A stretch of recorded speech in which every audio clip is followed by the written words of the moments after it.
Hi dear ones. Today let me take you to 1934. First Hindi talkie was almost shot and it was on the brinks of its release. Hindi movie by name Majdoor. Very next day it was prohibited, it was abandoned by the British censors. And what was so much in it? Was it a movie based on certain odd themes? Not at all.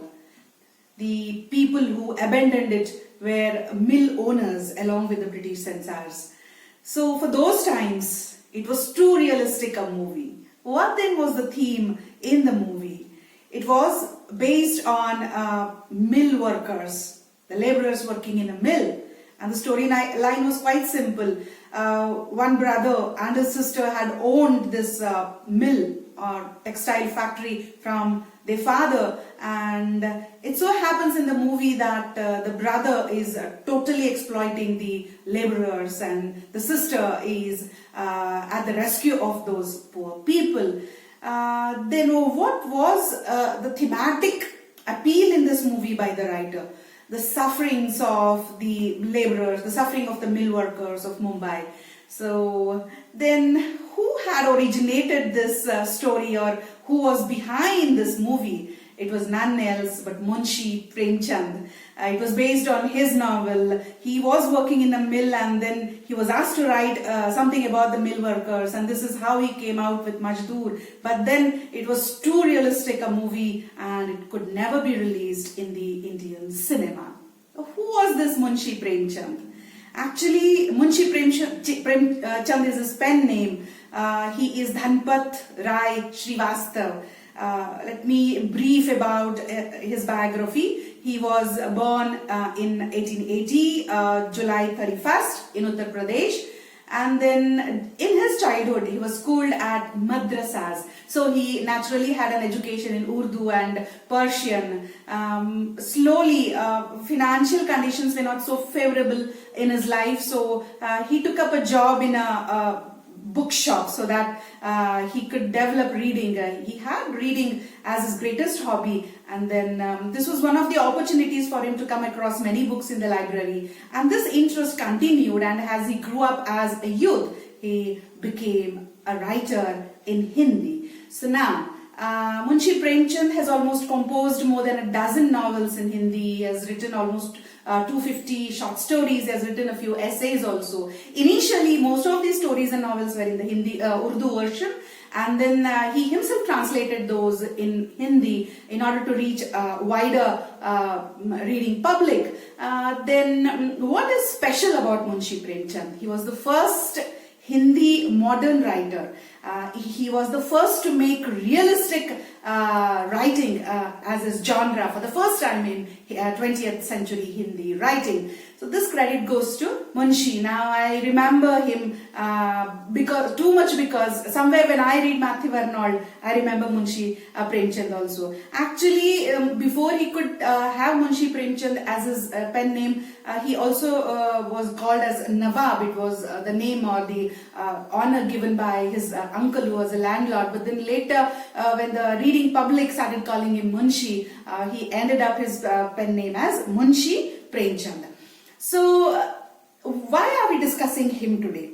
His realism in one of his speeches to the budding writers of India, young and old, he told the people that never hesitate to write freely on freedom, on humanity, on love and on beauty. You should be free enough to write on these things because writing is nothing but criticism of life. Once again, I would refer Matthew Arnold here. And now, today we are discussing Munshi Premchand because I remember he wrote one story or a short story as Panchayat in Urdu, and it was the first short story to be translated in Hindi by the title Panch-Parmeshwar, later on translated into English as the Holy Panchayat. So this is prescribed in the syllabus of most of the universities. I would like to deal with this particular story. So Munshi Premchand was basically interested in the rural life.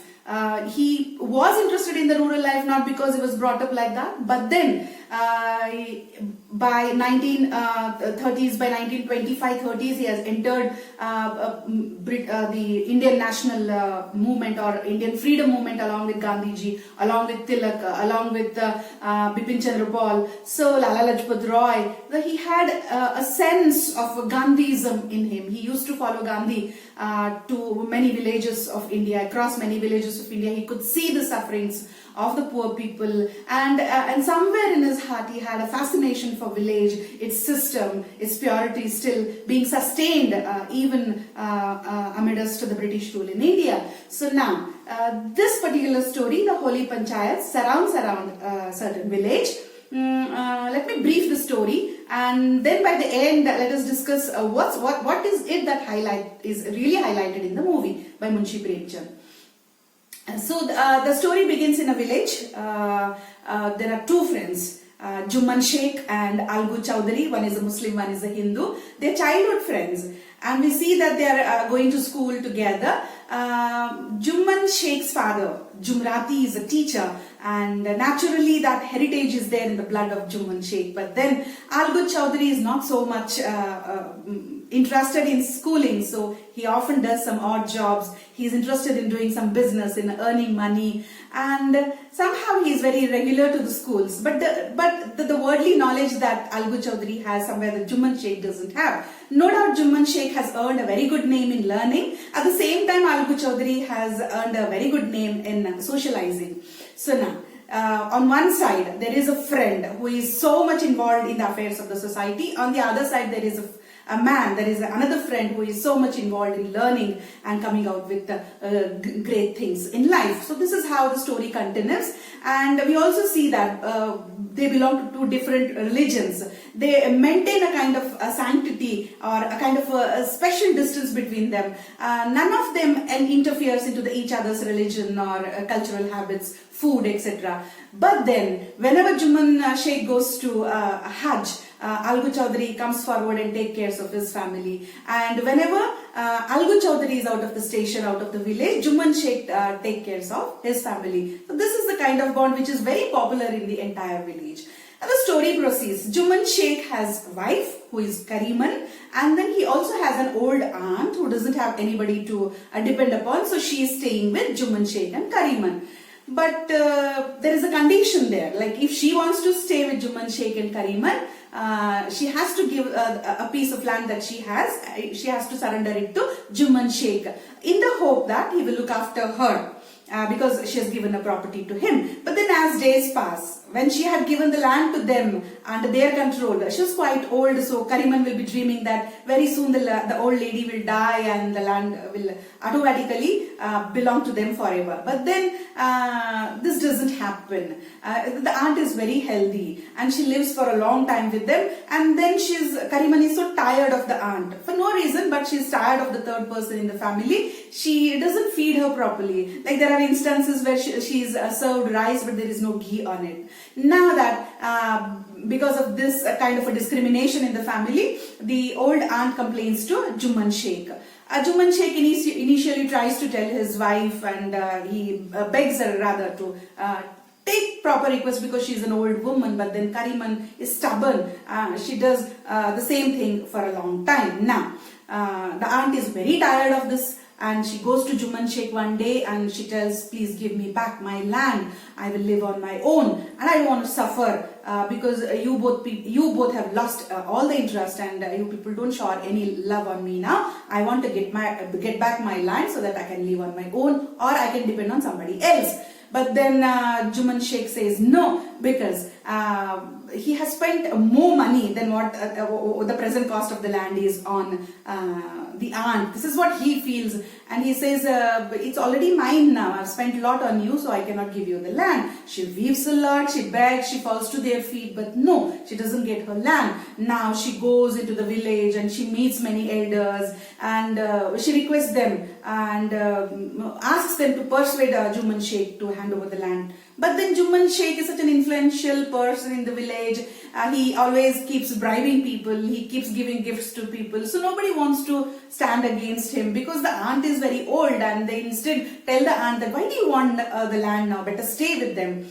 So now she at last remembers Algu Chowdhury, and she goes to him and tells him, I've met so many people, but then I've found no justice. Now it's your turn, so you must come and stand. You are also like a son for me. But then Algu Chowdhury is shocked because Juman Sheikh is such a kind of a bosom friend for him, and he can't interfere into his personal matters. They have not done that till date. But then Algu Chowdhury was the Sarpanch of the Panchayat, and he could not ultimately deny her request. Now he calls a Panchayat meeting, and the old aunt files a case there. By this time, Juman Sheikh gets the news that Algu Chowdhury has called a meeting, and he bribes all of the Panchayat members, and everybody is in favor of Juman. So he is confident that even if there is a case in the Panchayat, naturally the land will come to him because nobody will stand against him. But it so happens that Algu Chowdhury as Sarpant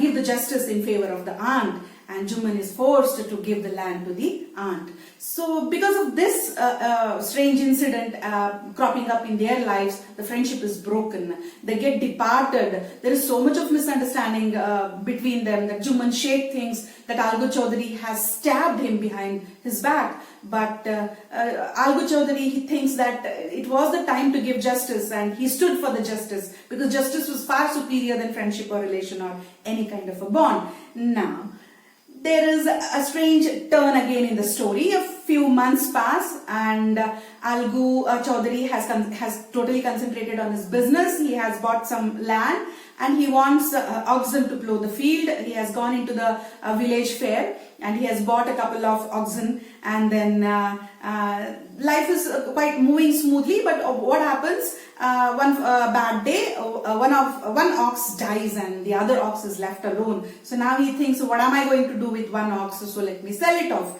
So he goes to a businessman in the village. He's Samju Sahu. He tells him, please buy my ox. Samju Sahu is a very shrewd man. Okay, he says, no, when he looks at the ox, he becomes very greedy and says, okay, I wish to buy your ox, but the thing is, I'm not going to pay for it right now. I will pay it after some time. Then since Algu Chowdhury trusts the businessman, he says, okay, you pay as and when you have money, but thanks for having bought my ox. Then a month passes. Now, Algu Chowdhury waits that Samju Shahu would come to him and pay him his money, but then he doesn't turn.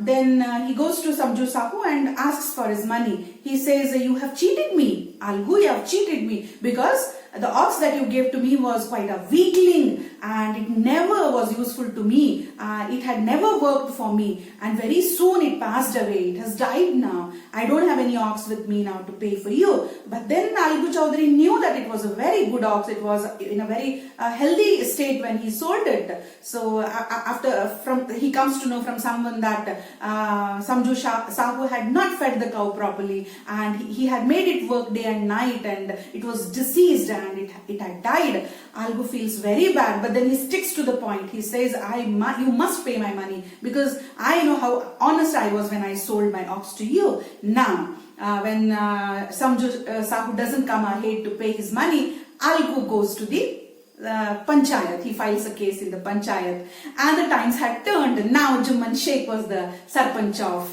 the Panchayat, and Algu Chowdhury feels that once I give justice in favor of his aunt, I don't have any hopes that he will support me now.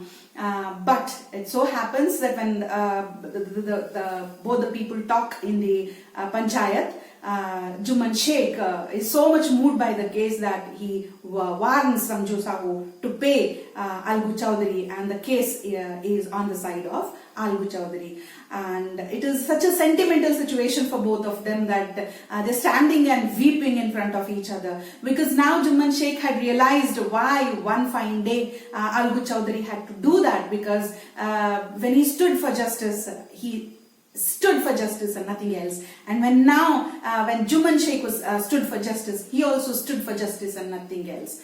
So both become friends again, and they understand the importance and the holiness of justice in the village, and they move together. And this is how the story ends.